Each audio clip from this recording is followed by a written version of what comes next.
Hello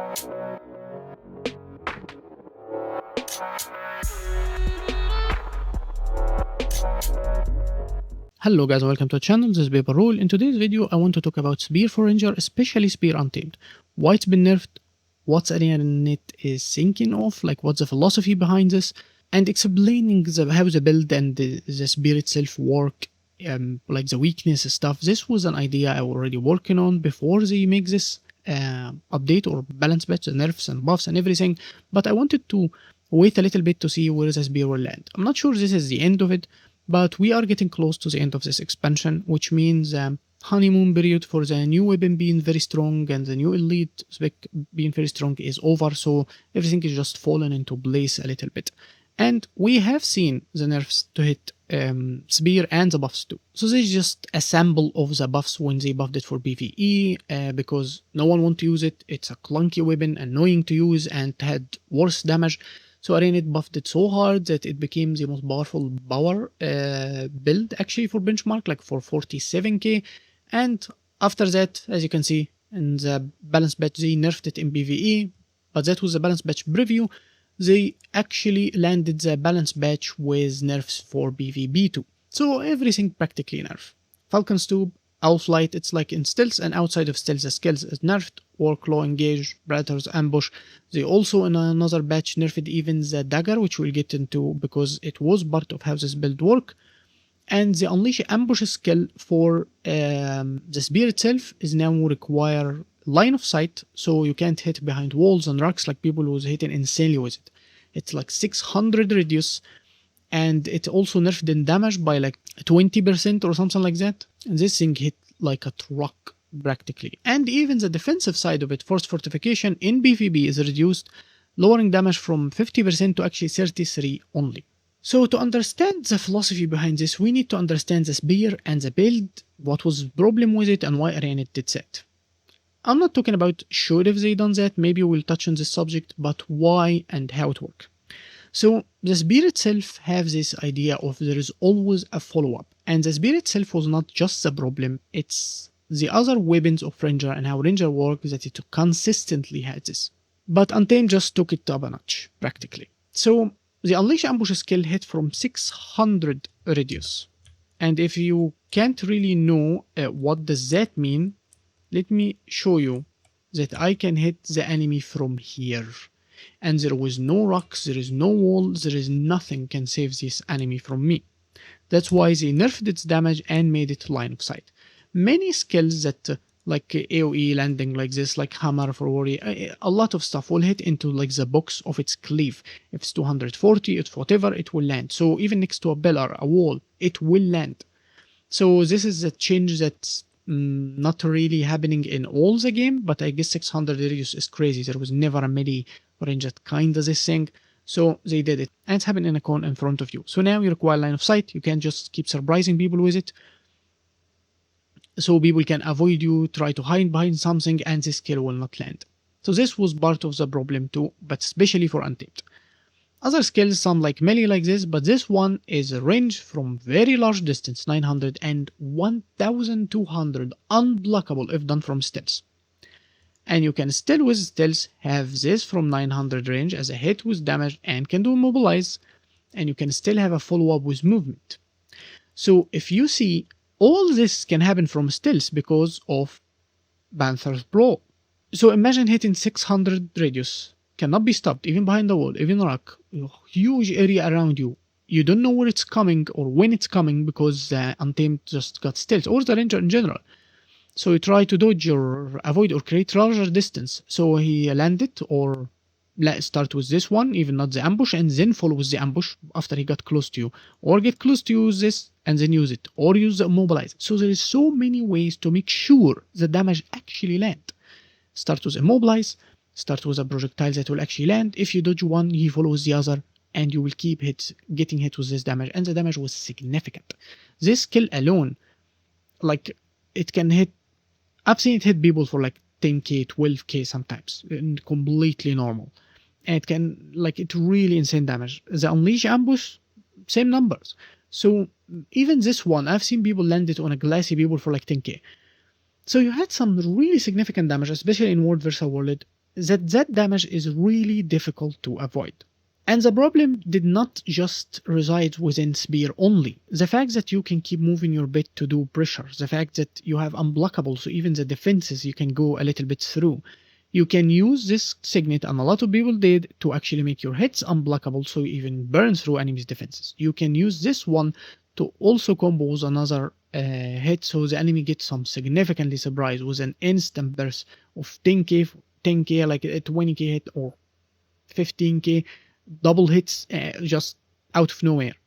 Not only that, follow with sword, like the current build some people use to just another movement after another movement with immobilize and cripple some dazes to, even if you dodge, even if you move, he can still follow with one after another to land it.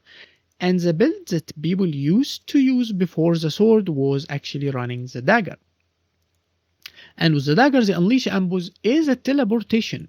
So imagine hitting from 600 and then leaping towards the enemy and then hitting with the projectile and then immobilizing, and you stealth so the enemy can see where it's coming, and then you can simply do that and do another damage. That's why the unleash ambush of the dagger itself got nerfed for the power damage by 50%. So the problem with this build that if you don't lock this build down, you were just gonna keep eating damage, and the only thing or the only real way to deal with it is by running. Like, you need to keep on running, create enough distance. Just defenses doesn't work. Obviously, in any build, you're not supposed to have enough defenses to compensate for every damage or skill the enemy have. This does not work. That means you will be the one to win, because he have to land the skill. Even if you create a distance, then he have to waste a skill just to get to you. So the normal thing is you have less defenses. However, they were too less, because this was too much. The certainty of landing multiple hits after another with high damage became a problem. And it's not just a problem for Untamed. There is many classes have this sequence of either high defenses or high damage. Like Revenant is broken in roaming when it comes to defense, at least. It's very crazy. In BvB, it's crazy when it comes to damage and defense. It's just insane. Vindicator, especially, I'm talking. And Arenanet is just sleeping on this one. They not been any interest into it. They really actually delivered small nerf, like to the spear and stuff, but it's, yeah, I don't think it's on the same level that they are trying to put Untamed in. So my idea is you have this cycle a lot with Arenet's balance. They see a problem, they fix part of the problem, like the very obvious one, like they're trying to fix Untamed right now, but they ignore the other classes. So a class can become weak and class can become strong, so it's not balanced. When they get to every point and fix everything, other problems, because other balance, like other buffs, have appeared and made another class is unbalanced. So you never really can balance everything in order to really fix the builds and see where everything is moving. No, something is good, something is bad, and keep this cycle going. But at least now we understand why Arenanet and doing this and what are they thinking about it. So let's understand a little bit on this. We already talked about the Unleash Ambush skill. We already talked about having range, hit really hard, even unblockable. But there's other problems, like we also said, the stealth, because you never really see where the hit's coming. The stealth is a huge problem with the Unleash Ambush skill, because it's 600 radius, so it was really crazy in the white land. This one is a projectile, so you can't really avoid it. You just need to predict it and guess when it's gonna come. Brace yourself, because from stealth it's even unblockable. And not only that, the fact that he can immobilize you too from stealth, this skill was a problem.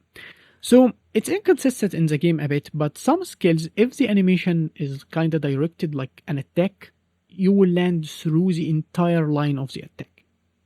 But some skills, when you do the animation of the hit at the end of the movement, it will not land through the movement. Let me explain what. This is a green circle at the area that the damage is supposed to happen and where you're supposed to land. Here, whatever. You would think that inside this green area the damage will actually happen, but that is not true.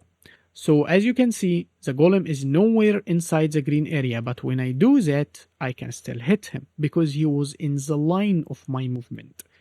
And when I jump with this spear, all this line is hit. So if you're standing here, here, I will still hit you. I just need to move in your direction. It can happen when you hit from stealth, like if the enemy stealth, if he's a thief or whatever, or if you are stealth. So it becomes very very difficult to avoid. The same as the Unleash Ambush, the same as being hit from Falcon's Tube, the same as the Immobilize. So you have multiple layers of hits that's very difficult to avoid. And even this close, as long as I'm not standing in his hitbox, I can do that, I'll still land the damage. Only if I'm inside his hitbox and I do that, I will not land anything. The same thing goes for any skill that will actually use the movement as the attack itself. So Sword 3, for example, if I have a target for it, because it's not an AoE, you don't land where you put it, if you have a target, it will jump through right to the target and end the movement. But if you don't have a target, like you're hitting something from stealth and you jump through it, you will do the damage like that. If you're lagging, it will not, which is very, very unique. The game actually doesn't see that. And as you can see here.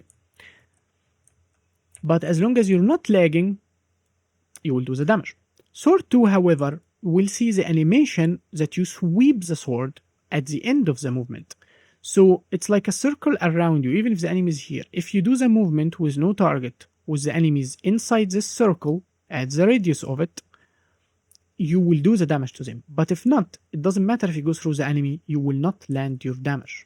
So if we do that, it's still inside the circle.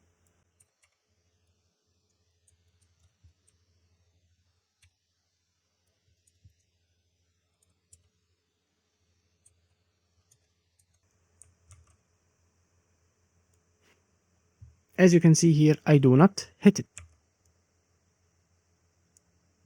And the same thing goes for Hammer, for Greatsword. The Greatsword 3 will work actually like this one. Hammer will work like similar to the Worklaw engage. This also gets me to another point of inconsistency in the weapons in the game, and my problem especially with Ping, because if you're lagging, a lot of the damage will not land even with you inside the box. You will move a smaller distance. Some weapons almost will never land the damage because of how this skill works, because the weapon can land only the damage in a line. It can't land if it's on top of you or if under you, like if you're going from higher to lower or something like that, like Greatsword. Greatsword, if you have high ping like me, will not land any hit. It's horrible weapon, and it's part of the problem why I don't play bar in general, because of my ping. Most of the melee weapons for Ranger are really bad. Maybe Sword became a little bit better after they reworked it a little, but it just it's not great. But back to the spear, this was the problem. You have too many hits, it's so easy to land, so difficult to avoid, and they do some significant damage. So what's the downside of a spear? Like, why not everyone playing it? Why it's so great and you can kill people so easily? It's very simple, because it's designed, as many spears actually, they all designed with the same spirit or soul in the design, even if not to the teeth, that they have a very efficient defense that you need to really time it, really use it well. Other than that, it's all about damage and follow-up, it's keeping up a tempo.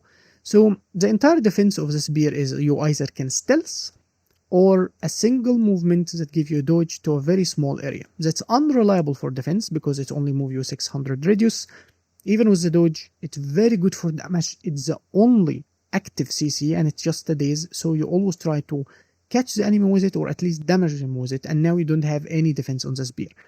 And the other weapon, most people would run it also either very offensive like the dagger style or something like the hammer or whatever, or with some defense like mace, like sword, for mobility, stuff like that.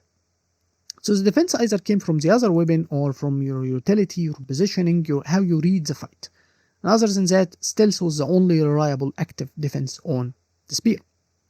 So if you get caught, even no scope inside the stealth, or if you're not allowed to cast the stealth, because there's not much you can do after that. You use this skill, you're like a harbinger who uses elite, we wait for the bones to go, and now we can hunt you down and it's over. Because there's no other thing you can actually do to survive or really keep the fight flowing. You have to stealth after stealth, so you even go for the bits for stealth, like smoke scale, like the panther, stuff like that. But if you get caught, because you can still get caught even while stealth, you can get immobilized or succeed, you can be bunched down even if people can't see where you are. And something can do that, for example, my druid build, because you can catch the immobilize from the entangle or many other things. I can already load the condition new, and if you didn't remove it, spells will not help you doing anything.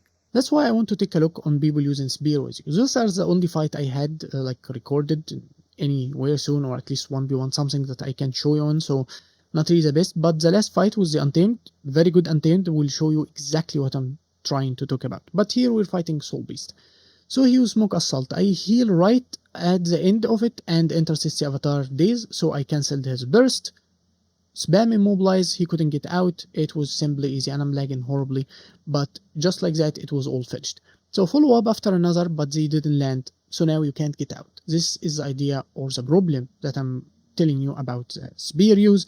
If you're not really managing your cooldown well, there is nothing you can really lay on to save you or protect you from the damage that will become next. There is weapons that can do that for you, like Great Sword for example, which he used Great Sword Spear. I think he used a Great Sword survivability, because not only the movement, even if you chase the enemy with the skill 3, you can still use skill 4 for block and dodge and just try to get out, waiting for your stealth, your bits, stuff like that. However, if you rely on Spear, the only way to defend yourself is the other weapon, or how you manage the fight through skills, utilities, or bit choices. So he wasted most of his stances. He has nothing, it's very few what he can do now. I daze him with Intensity Avatar. I cast my skill, handling the damage a bit, blind him, daze, immobilize right under him, switch weapon, completely locked down, can't even cleanse the immobilize or stun break, it's over. This is another Soulbeast. He was counting on a sword axe, so he have multiple layer of actual damage, like easy to land damage, so a bit more effective if he landed than the other one. I was very reckless in it, like I see sword and almost killed him immediately, so I thought it's gonna be easy. So I wasted my stun break, as you can see here, but he logged me down and the damage was huge, so I switched to short bow, dodge, evade, and immediately daze him right into it. He went into chitin again, so I'm the one who's chasing now.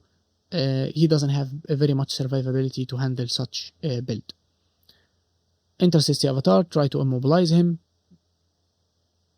immediately go with Turtle, so she lock him right next to her or CC him if land. He kept trying to cast X5, so I went with immobilized him with the Signet.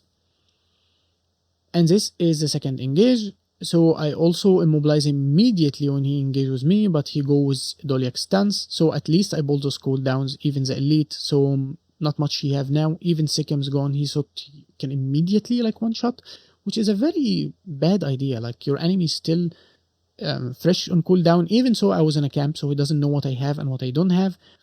Even didn't move the immobilize here, locked him down. The spear couldn't get him out. It doesn't matter if he steals, it doesn't matter if he can use the skill 4. If you're locked down here, I can still generally cleave. So this is a very good fight against an Untamed that play very well, time himself well. And he's even using Spirit, so he's trying to go into this like couple of hit, I can kill you immediately, and with the dagger. This was before any nerf. This was like top damage build. Like this was as high as it gets.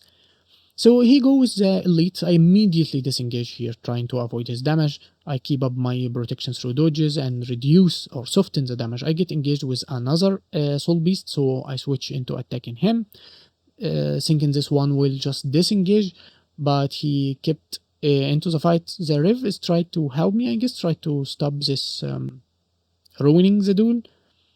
But actually it wasn't a duel, actually, so I was just fighting the other guy. It was just 1v1, but not actually a duel. He kept up the fight, but I was able to survive. My survivability was enough to handle the two rangers too. So now I'm keeping up the distance. I don't want to be close when he land his stealths. He landed his dagger. I tried to CC him, unlock him, but he made it out. This is what I'm telling about running your cooldowns correctly. So he never allow himself to be completely locked.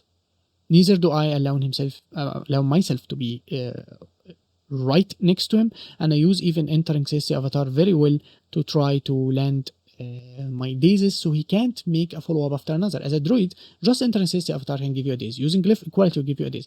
So if he land one hit, you will immediately stop the next. So you won't get one after another, and there's not much you can do. You've been bursted to this.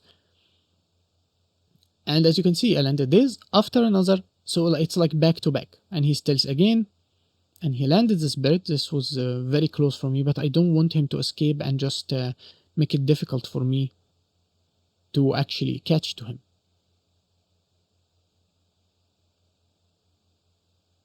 So even so, he's in his elite, but I see a window. He's not using it like to burst me. He's using it to barely survive at this point. So I didn't want to really leave, but he steals it again. So I immediately went into kiting, and that made me make it very difficult for him to catch me with the immobilize. I thought I really catch him within the immobilize here, but it didn't work. So now he doesn't have enough survivability to deal with the condition anymore. See how long this fight took? If he didn't have, like this fight, if he didn't have a way to really survive this, like he allowed me to put a lot of condition, now he can't cleanse it. And the moment he went down, I immediately CC him, one after another immobilize, another dodge. There's nothing. He was cooldown, and it's just one shot, practically. Because the spear will not do anything, unlike Greatsword, for example, when you can block. And they don't run enough utility to survive. Unlike even Soulbeast, when you can run Doliac stance to survive the fight, because it's a stun break, it will make the immobilize doesn't work. There is no way around it, and it will give you stability, so the next CC will not work. You can cast your healing freely, stuff like that. Untamed have a downside. This is a skill normally that you have to cast. So if I don't give you the window to cast, even if you stun break, I can still CC you immediately, interrupting its casting. Then there's nothing you can do, and it have a very long cooldown, which mean after you use it, it's like Harbinger for Elite for Harbinger. When you get all the boons, but now you have to wait until it's come again. We just have to wait it out and it's gone, and now there is a free window to do the damage. So those downsides, unless you really compensate with, like with something like Pearl's Gift, at least it have stability, like with the trade giving you stability from, if you run it and you already get stability from whatever ways that you can. If you're lucked, it is over. Some weapons allow you to not have this problem, like you can survive if you're fast enough, like Greatsword skill 4, like Mace skill 4, even Hammer with the Unleash Ambush giving you stability. So there is layers of there's something you can do. So now you can cast this cleanse. Even having access to a skill like that for cleanse is very good, but it depends, do you run it or you not? My point is, most Untamed, you will find them easy to catch. And if you watch BVBRs playing Untamed Spear and stuff like that, you will find people playing very well. But the moment there is enough pressure that there is no way out, there is literally no way out. And I know this can apply to almost any character or any class. If you have this much cover condition with Immobilize, what can you do now? That's why you need to have a defense to work on it. For Willbender, F3, for example, makes him really almost immune for a moment. Just resistance with stability that warrior have a lot of. It's great. Just with the fault counter even can be triggered, even with entangle. So immediately you can give your condition, can lock you in, can already start CCing you back to back. So I hope this just give you a window into why Arenanet nerfed it, how the spear actually work, and why it was too strong. So Arenanet that have to do that. And even so, there's other classes need nerf, or at least adjusting. You don't just nerf one class and leave everything else just very good. So I hope this just give you a window into how the spear work, why it was too dangerous, it was easy to land or a follow-up of damage after another, why Arenanet nerfed it, and they specifically nerfed even the dagger build, especially like the whole general idea. And because of this easy to land damage, they created this open window of you need to lose some defense as Untamed, and that's why they even nerfed force fortification in BVB, as you noticed. Doesn't mean I say they did the right thing, because the entire game is like there's so much power damage, especially when you go into BVB. There's classes that just go crazy, like Mesmer, Elementalist, and Revenant. They are just nuts. Maybe it was Willbender category now, because Willbender also got handled a bit, which if say this is cool, you need to also adjust the other classes. And I hope this also was helpful into seeing how I fight Spear Untamed, or how you can handle them. They are very dangerous if they get the upper hand or get the drop on you, but once you see it coming or know how to adapt with it, they have to waste skills just to survive or to do damage. And you just need to find the window to lock them down, and once they lock down, there is not much they can do to survive. So that's it for the video. Ask anything you want in the comments, share your own thoughts, and I'll be seeing you next time. Peace.